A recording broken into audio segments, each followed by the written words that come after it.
like a person. Hola. Yeah, but when I was on the bench, people that would speak Spanish and other people would be talking last, like they can hear, they just don't understand you. Quit talking so. Right. You don't have to yell. Did you understand what the judge said? And they would go, did you understand what the judge said? I'm like, we need a translator. We don't need to talk louder. Their hearing's good. They don't understand what you're saying. That's hilarious. But that's true. That's really true. So obviously, this is an exciting episode.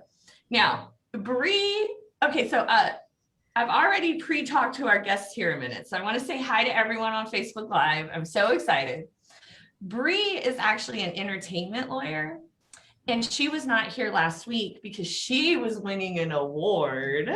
Wow, congratulations. Thank you. Thank you. We're going to win it.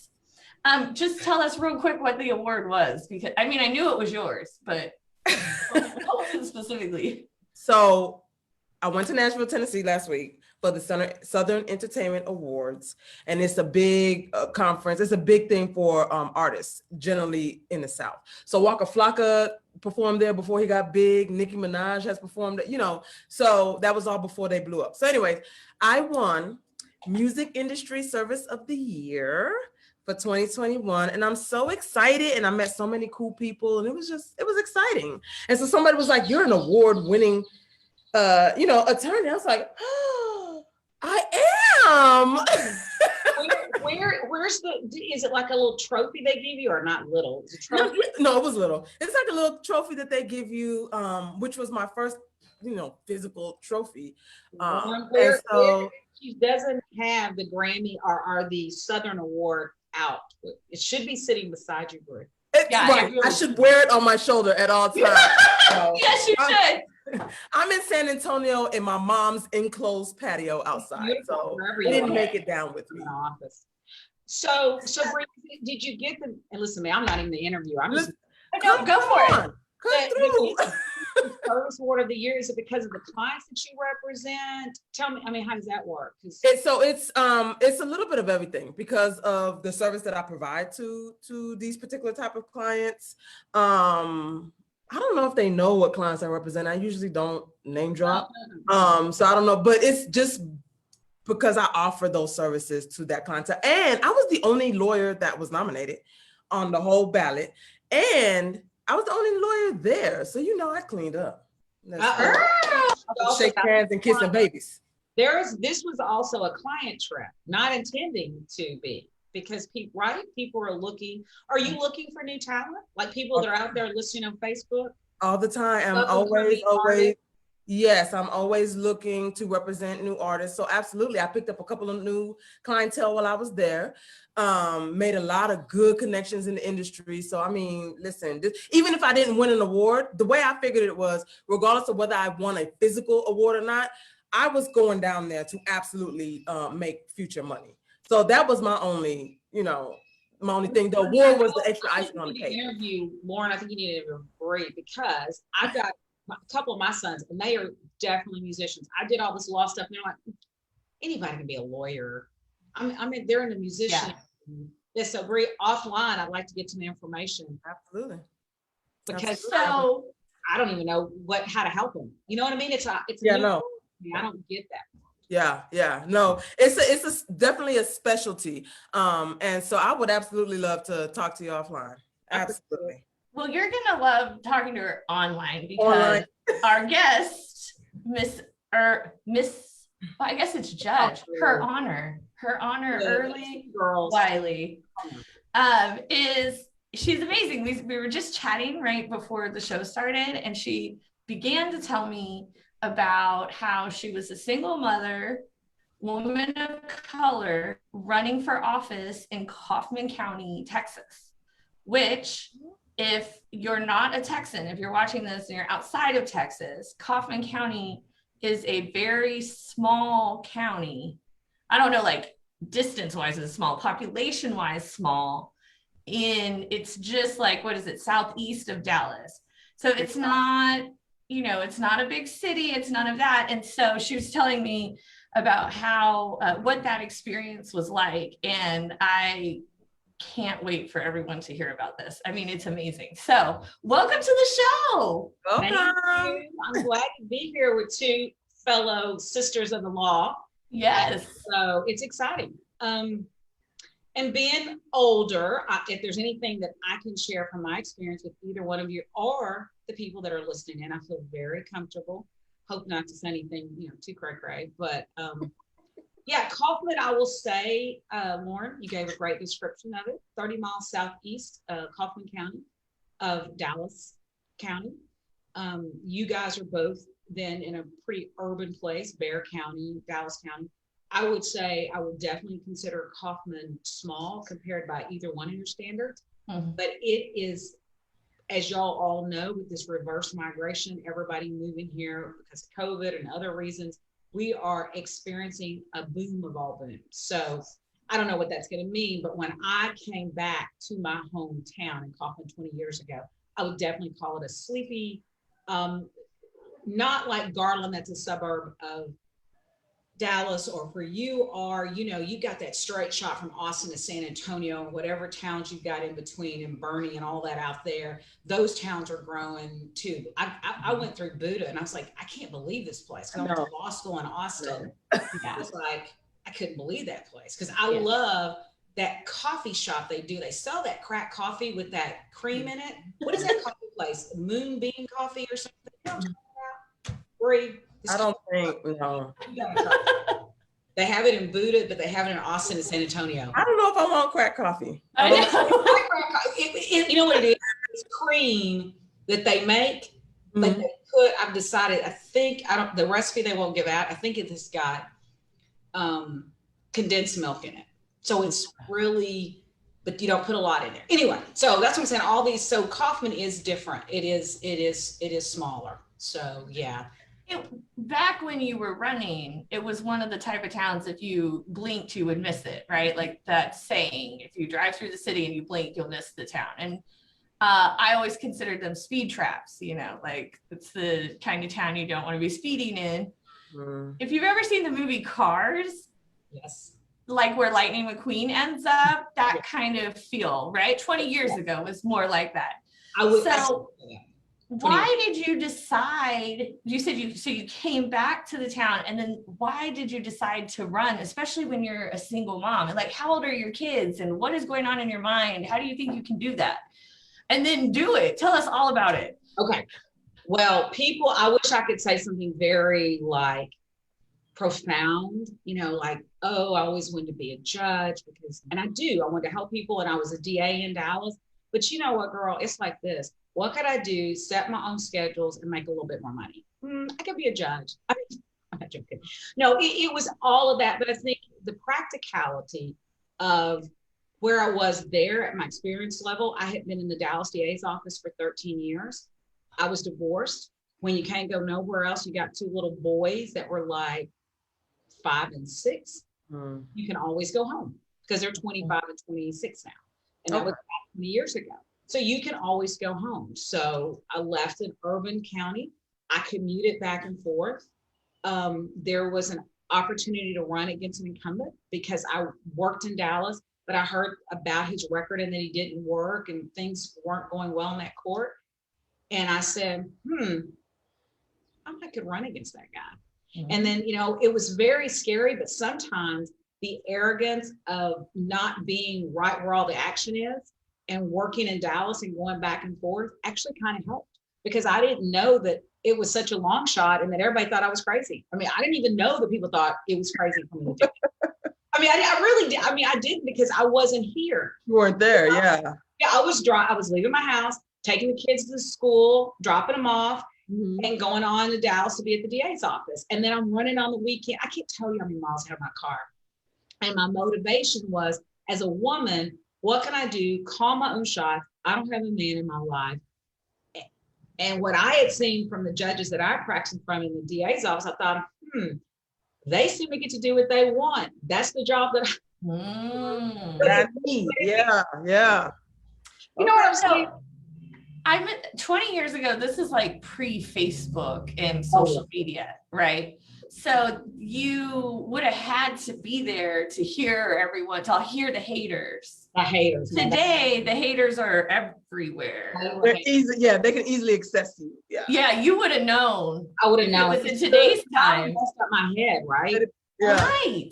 Yeah. They're in your DMs now. They're in your DMs now. Yeah. Yeah. So now I was telling Lauren and Bri that it was like my maiden name was Norville. I had always professionally kept that name. I'm subsequently remarried and I'm a Wiley. But my kids wore their last name of their dad. And a couple of sweet old ladies that had known my mom said, you know, honey, that just doesn't look good. Your name is this, the kid's name is that. People won't think you were married. I'm like, people don't get, you don't have to have a, you know, you can have a baby without getting married. Did y'all not get that? You know, Yeah, that happens. That happens. Did they miss that memo? they missed the memo. I know. So it was sort of interesting, but that was the mindset 20 years ago, coming into a place like this. I didn't change my name and I don't care what people thought, and I still won. But it was just it was like such an interesting mindset. It is. That I hadn't even, like, stuff people heard about, I wasn't even thinking about. I was like, he never has a trial. Nobody can ever get their docket set on time. It's a general jurisdiction court. I enjoyed practicing different areas of law in the DA's office. So I obviously done criminal prosecution, which that was very heavy as a county court law judge. But they also did juvenile law, which I had done. And I done a little family doing CPS termination. So I thought that everything that bench does, I've done. So different than men, they just run for stuff if they're prepared or not. But as a woman, I thought, well, I'm actually also prepared to do this job. And it was actually an opportunity of a lifetime to run for that position and win. But I had said, I think maybe to Lauren and Bri, that if you look back, I've got a case out there, Parnell versus Norville, because the sitting judge actually sued me. I didn't take my job for another year because he said that I wasn't qualified to be on the ballot. But eventually the Court of Appeals said it was a moot point because he waited to after the voters spoke. So I won in 2002. Everybody took their job in January of 2003.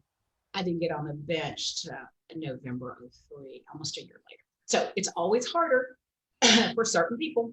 Yeah. That is crazy. And then the city judge sued you. And he was a holdover under the Constitution. He got paid for a year and he lost by 403 votes, which even in either one of y'all's counties would never trigger a recount. Wow. Oh yeah. It was the first kind of Donald Trump type thing, right? Well, it was the first, it was the first contest that I'd ever seen, election contest. Of course, I was the new foray into politics. I will say it was a man, and I will say we weren't of the same color, but I don't know if that had anything to do with it. I think he had a good gig, and he just couldn't believe I beat him, and he was literally going to say, I'm going to make y'all get me off this bench. Yeah. Initially, I lost. That was the biggest thing. I lost initially, but once you got it out of a local court and you went to the Court of Appeals, I think they were thinking I was just going to give up. Filed a TRO to stop me from taking it. You know, as lawyers, we don't get in the weeds, but it's an interesting case. It's either, since I eventually countered, I mean, I appealed, I think it's actually, but it was Parnell v. Norville because he sued me, TRO. He won the TRO, and then we appealed it. And then I was also permanently enjoined from taking the bench after. I have been feeling very like attacked lately in, you know, probably the way you felt when that occurred, right? Like when he sued you, it's like, whoa. And like, you have to fight it. And I think you mentioned you wrote a book called Target on My Back, right? I did. Okay. So what I really want is for you, this is like totally selfish and personal. Help me. I'm trying to go back to the, you know, we have to fight for this, but I just feel so beat up right now. Okay. So how, when you're going through that, I'm like, you're saying he sued you. I feel like the moment I get sued by someone, I'm just like, I'm not sued by anyone, but I would just be like, oh shit, and shut down. And you kept going. And then he won. And I probably would have been like, okay, I give up, but not you. You kept going. So help me. What is it that will help me keep going? Help us figure out how to keep going. Well, one, Lauren, you're going to keep going. So you're going to keep going because that's what we do, because you are going to keep going. When someone sues you and you've never been sued, or if you've been sued a lot, and somebody, even in a local court, says shame on you for even going forward this, and you knew you didn't have standing. At that point, it did take a lot, because I actually thought, because that thing we do as women, well, maybe this was my fault. Mm-hmm. Yes. So, fortunately, by that time, which in the beginning I didn't have, I started dating this great guy. And what he did was do what we don't always do, which is think like a man. You know what I mean? So I went, what would a man do? And a man would blame everybody else for the circumstance, and then I love that. keep moving forward, and then be dang if somebody's gonna take it away from him, particularly if he wants. Yes. And so I knew you would inspire me. Then I forfeited the game. After I won it now, remember, this is a little different than a forfeit. It wasn't like show up. It's like show up, I won. And then it's like the ump walked off. And then it's like, you're not going to call the win for me. Something like that is an analogy, but something, it was crazy. So I have to say, my husband, Erleigh Wiley, now, was really good, because he said, you know, who's doing that guy stuff? He goes, well, you gonna quit? I'm like, well, I got the kids, and yeah, that's me, right? And he goes, we're gonna have to appeal this. I don't need money. I don't have any money for an appeal. How am I gonna do this? He's like, we'll just get it done. And you know what? People rallied around me. I got support, I sort of say donations or contributions, actually, contributed to my campaign.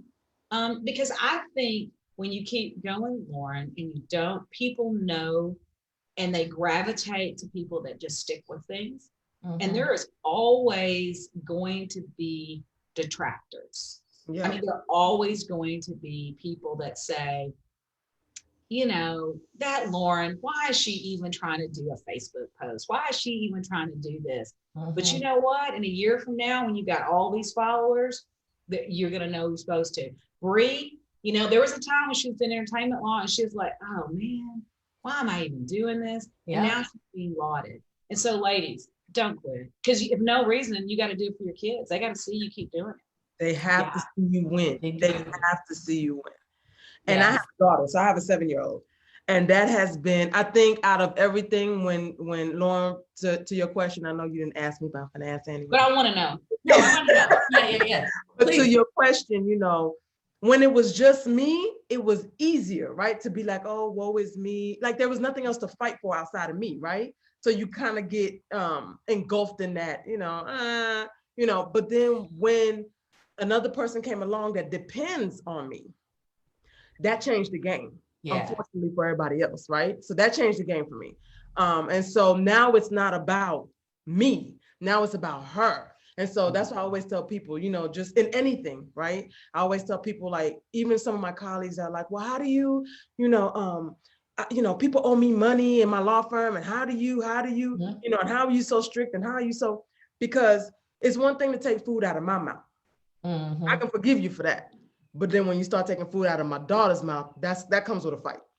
And so if I keep thinking that way, oh, that's when I'm at your neck. That's how I learn this too. The things that we'll tolerate as women, people wouldn't even, I'm not saying that there's not male lawyers that have huge accounts receivable. Don't get me wrong. They don't try it on them. But that I would hasten to, you know, when a person says, I wonder if I'd have been a male getting into that position, would I have had the same issues? I don't ever know. I don't know if it was my color. I mean, I don't know, because, you know, I don't know, but I do know what happened to me. And I agree with you. Your daughter's first hero is you. Yes. And so when she sees how you equip yourself, and that's not that you're not kind, because, you know, I'm sure I haven't been in private practice in years, and it was only for a short while when I was in between starting at the DA's office. There are people that would come and say, I don't have the money. Can we do a payment plan? Absolutely. I mean, I can work with anybody because I've been in that situation where I couldn't afford something. So yeah, I'm glad you shared that for me, because I think Lauren needed to hear that, because she's not going to quit. She's not going to get beat down. Oh no, not Lauren. I don't even know what you know, that. I Not do Lauren. the payment plan. I do the payment plan because, you know, I'm such a justice warrior, and then they don't pay me. And it's like, y'all, I had this one client, I told him, I said, dude, bring me $25 a month, right? $5 a week. Just show me that you appreciate me, because as a woman, I'm motivated by being appreciated. That's exactly it. All I need to know is that you recognize that I'm doing the work. Okay. Right. And a dude needs way more than that, right? Like men need recognition plus. I just need the recognition. And he couldn't even do that. So then I'm like, okay, I'm withdrawing because you owe me so much money and I'm exhausted. And then it's like, oh, but this, and you're betraying me. I had one client call and say he was going to commit suicide. Are you kidding me? Well, you need to get you put that on me, because you're not equipped to give them advice on the suicide. So you need to give them the suicide hotline. And at that point, your what do you call that communication? That attorney-client communication is no longer effective at that point. Yeah. And I'm withdrawing. Yeah. But it's like, if I were a man, I don't think this man would call and say, oh, well, I'll just kill myself and I'm just gonna. And so at this point today, I'm feeling just like overwhelmed. Like these are not my problems. My problems are 16 and 8, and then myself, right? Like those are my 3 problems in this world. The attorney for the gentleman you were referring to that has an emotional problem or is very manipulative, I don't know which one it is, that is also not your legal problem. Right. You are helping him in a legal situation. Yes. So I think that when someone is damaging your relationship, like Bri said, that's enough to say, you notice every doctor's office you call into, they say, if you have a medical emergency, hang up and call 911. Mm-hmm. Okay. If you have something besides a legal emergency, you need to hang up and call someone else. Yeah. Okay? So it's the same thing. It's just in reverse, because that's making you responsible for something that you're not responsible for. Counselor of law, but not a counselor of anything else. Mm-hmm. And that's dumping. That's dumping. It is. And it's manipulative. It is. And I think to your point, I think if I was a dude, if I was Mr. Lauren, Loren Cadillac, that would have never occurred. I don't think he would have even thought to do that. This is where I'm not bagging on you, but this is what's different. Think like a man. Yeah. When he says he's going to commit suicide, the male would say, man, I'm sorry you feel that way. I can't help you. I think that you need professional help, or not even say that much, either ignore it, but they're not dealing with it. We think emotionally. Right. Things, and we can't help the way we're wired. That makes us women, that we're emotional and that we're nurturing, and that's why we're women. But just in work, that guy did you wrong this morning. And if he's listening on Facebook, call Lauren, pay her, and go see a therapist, because there's something wrong with you. That's the best guest we've ever had. I like you. I love her. I mean, I hope he's listening. And if you want to call me, don't, because I can't help you either. Don't call me. Don't call me. Don't call Bri. She's in Bear County and I'm in Kaufman. And actually, I'm in Dallas, but right now I'm in San Antonio. Oh, yeah. You can go pray and help him. She has dual practice. So, I really appreciate that. And I have always, like, when I go into the courtroom, if the men have their blazers off, I'll take my blazer off. If the men have their this on, or the man does this, then I just copy it, right? I just copy whatever they do.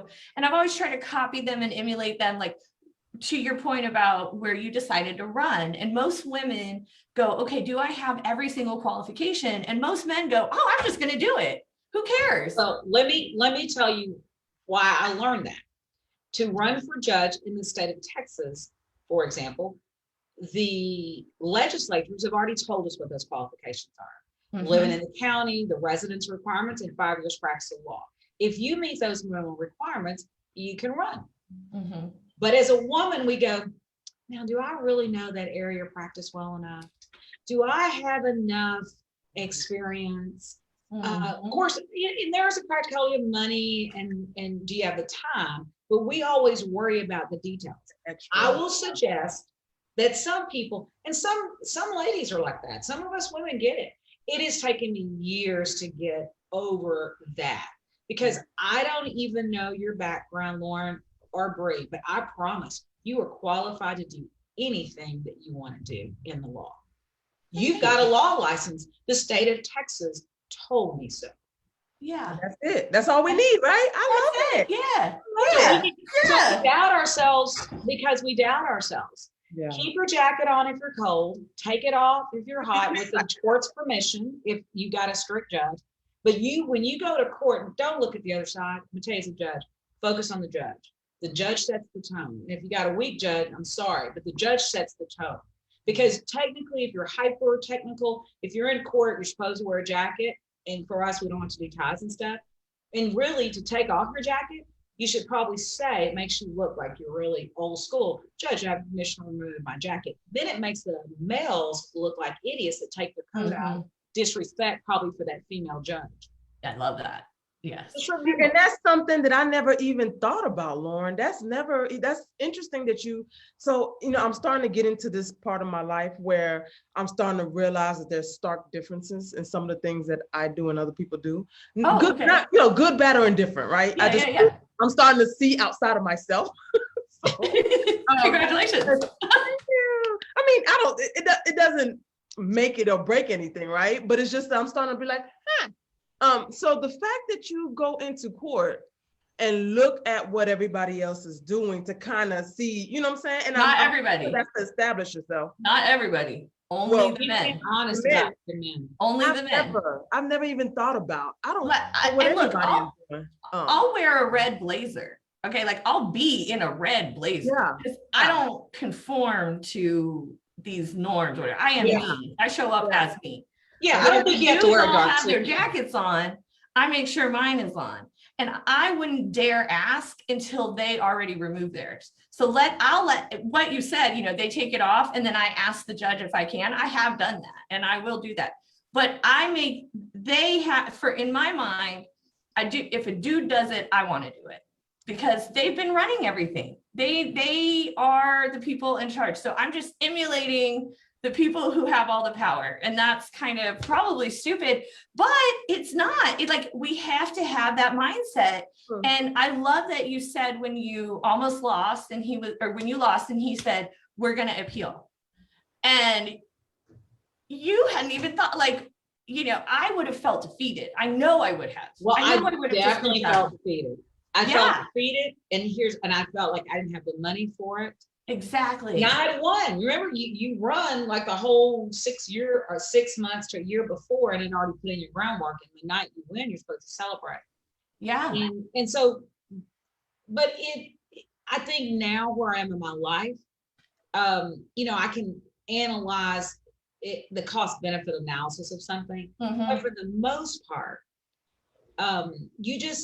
you have that winning attitude. It can be male. There's some men that have low self-esteem, but as women, we are just, without even realizing it, we will step back sometime and allow others. Sometimes that's not a bad thing because sometimes people walk right into stuff and I'm like, I ain't gonna do that because I saw what he did. Yeah, right. I'm not gonna do that. So that's just where your personality is. But for people that are listening for yourselves, those are just lessons learned from being out here a little longer.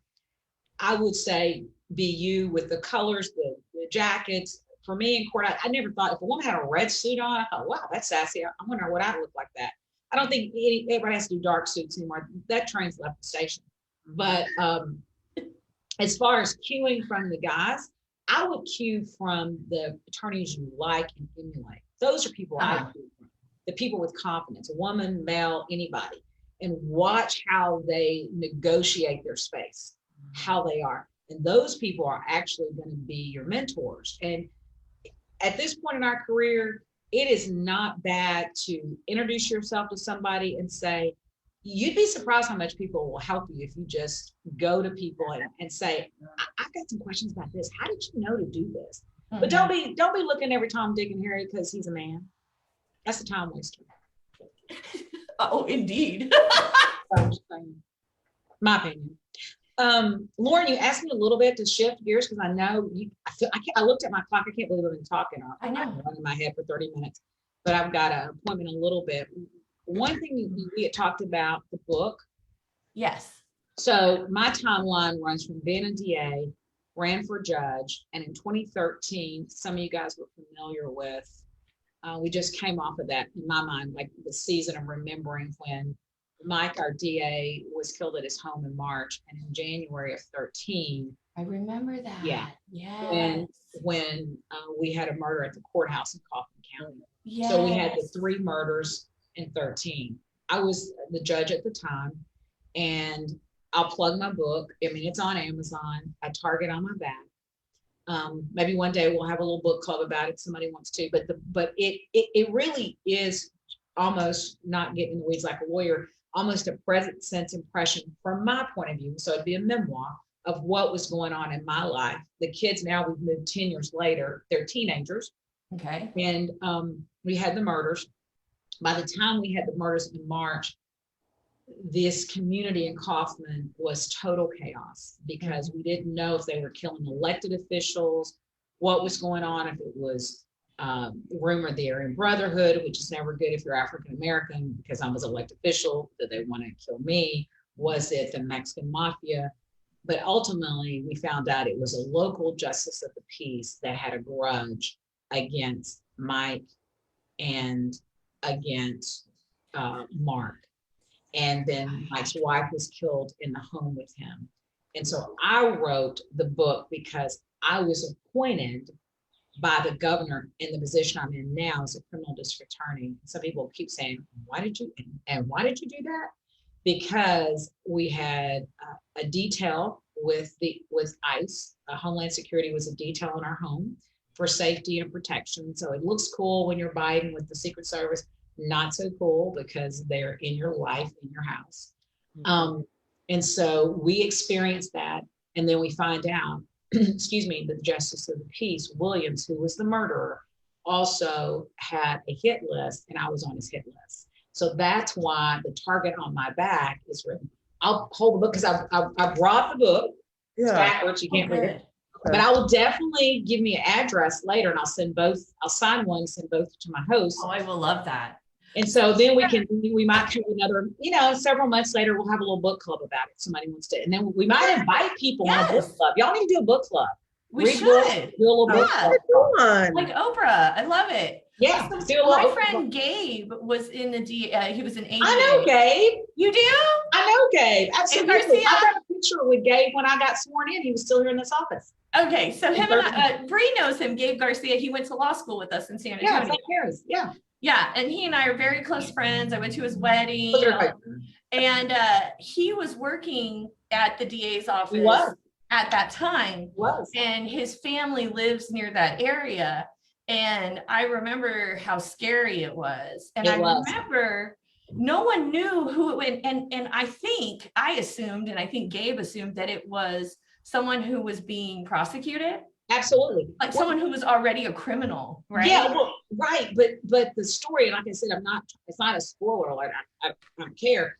The Justice of the Peace had a grudge, but he wasn't your prototype because you were looking for a hardened criminal, particularly that Mark, who was the first assistant, Mark Hasley, had prosecuted back in Dallas for 20 years ago. Somebody that had paroled and was like, I'm gonna go kill this guy because he did me in and blah, blah. But it was the Justice of the Peace. And he did have an axe to grind against a lot of people we didn't know.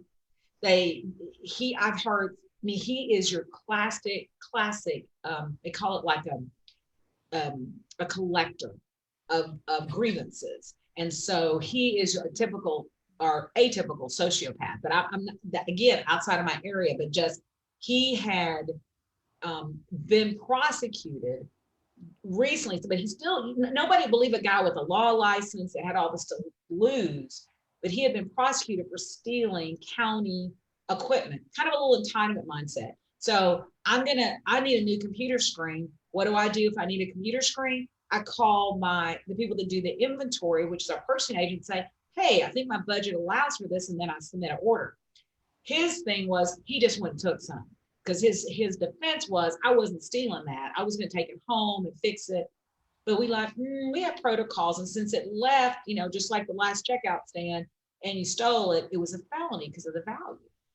So there was all the negotiation, which I really wasn't privy to, because I don't know, but I'm assuming, to try to get him to plead to something less.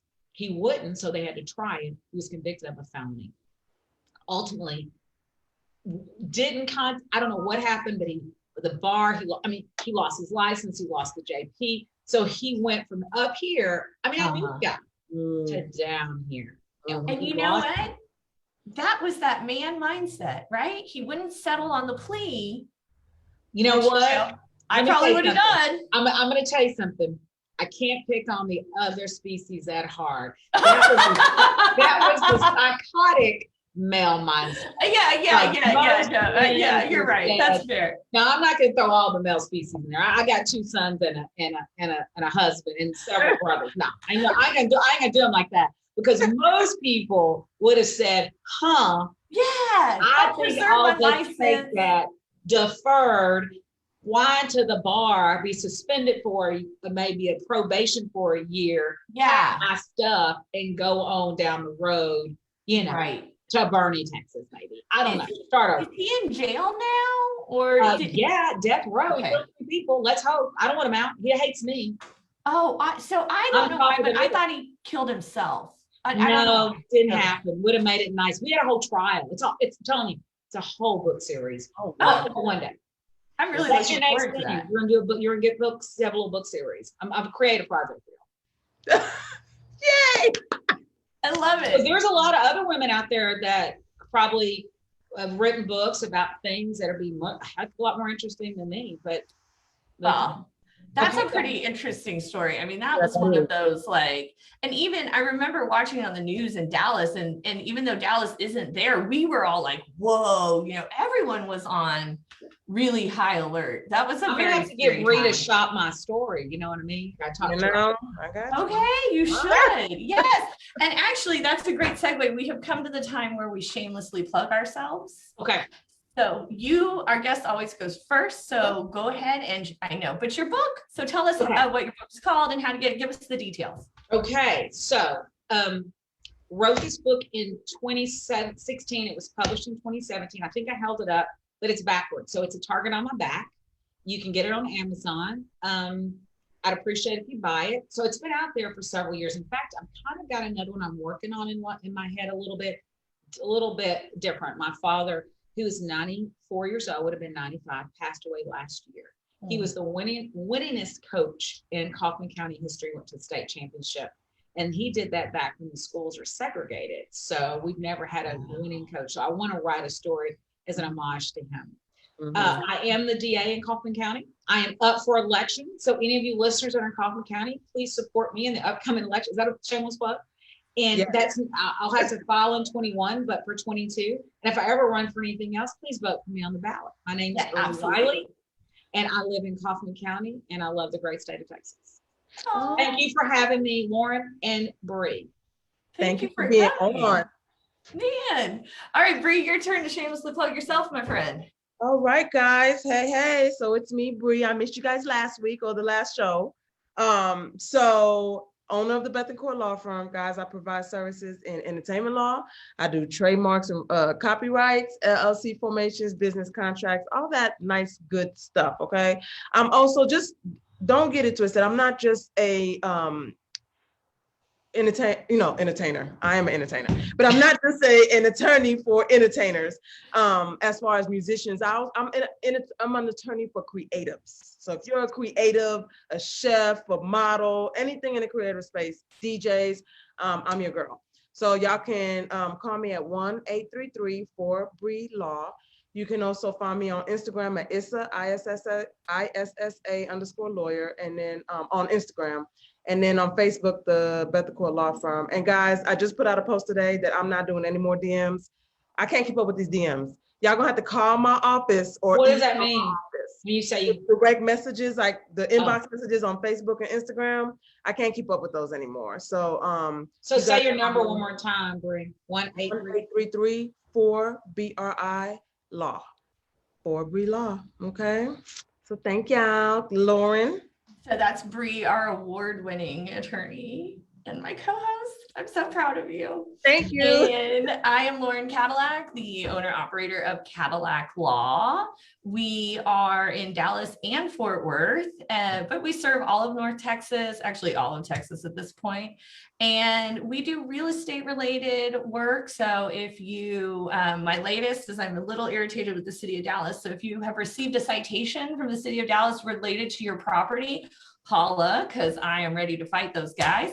But we do anything real estate related. We do estate planning, and we do business succession planning.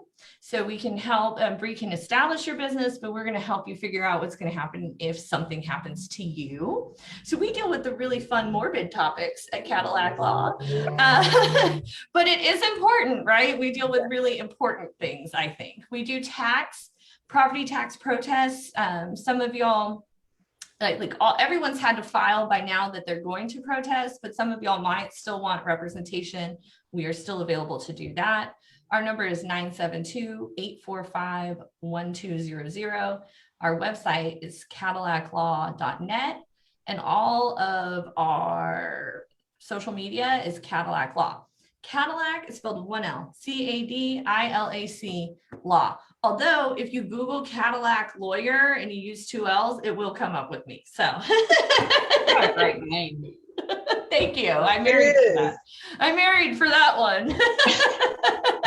But luckily, even though I divorced him, we're still very good friends, and he's very proud of the way I've used his name. And in fact, I've convinced my son, to take over the family business. So my son's going to go, hopefully, to law school and come run Cadillac Law. Good. Yeah, totally. That's a plan. So, I hope so. We'll see. All right. So I like to ask just a random question to our guests as like our way out.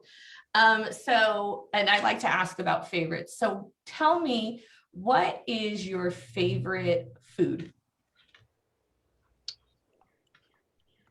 I'm on the clock. God, it's hard because, some people say, oh, I like stuff sweet. Oh, I like stuff salty. I like it sweet and salty. If I said, what would I love to have to eat and calories didn't matter?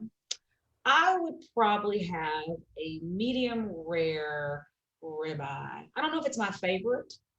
Just to Okay. It sounds really good. It does. You're definitely a Texas girl. You know a Texas girl when she says, I want a steak. But I can't tell you the last time I had a steak. I just said that. I like my favorite thing to eat though. I want a ribeye right now. Said it. I'm like, kind of. But my favorite thing to eat, like if we were like going to hang out and I said, this is what I want to order, I'm a grazer. So I love a charcuterie. I already said that word. We used to call them hors d'oeuvres, but y'all call it something fancier now. I like to have a grazing platter. It would probably be my favorite food with a glass of wine and something a little sweet on there. But that's what my favorite graze. Just a grazing plate or a charcuterie, whatever it is. There we go. That's what I would have. That's what my favorite is. But I want a steak today. Okay. Well, hopefully the three of us can do lunch someday, and we're gonna have to do that. A steak lunch. Oh, yeah, let's do that. Does anybody have anybody's number? Lauren, do you have? Or do you guys have each other's number? I need a number. We don't. We need to do that when we go off. Y'all want to do that? Yeah, totally. Yeah. Okay. All right. Okay. Bye, everybody. That's in the huge watch world of Bri. Yeah. Bye, Facebook.